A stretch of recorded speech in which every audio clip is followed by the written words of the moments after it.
In today's video, I am going to teach you how to bulk create place cards in Canva.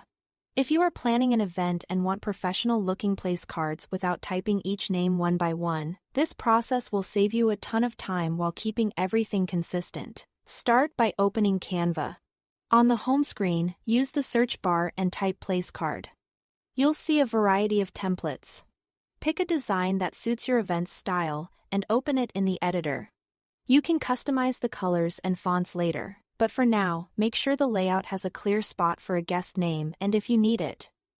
A table number. Next, prepare your data. Create a simple CSV file with a header called name and optionally a second column called table number. Each row should be one guest. Keep headers clear and consistent, and avoid extra spaces. If you'd rather not make a CSV, you can use Canva's table editor in the next step to type the names directly.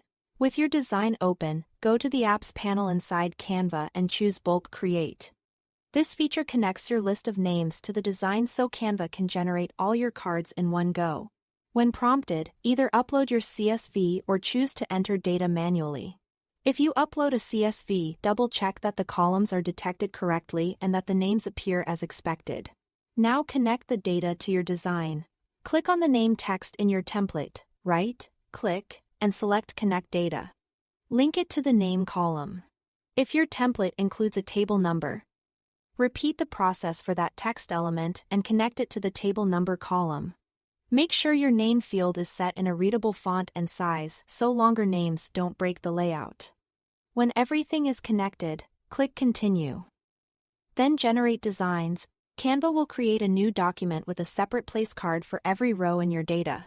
Each card will have the correct name and table numbers if you included them. Take a moment to review the results. Look for text overlaps or odd line breaks, and adjust font size, spacing, or alignment as needed. If one card needs a tweak, consider applying the same formatting to keep the whole set consistent. When you are happy with the layout, go to Download and choose PDF Print for the best quality. This format is ideal for printing at home or sending to a professional print shop. That's it. Thanks for watching.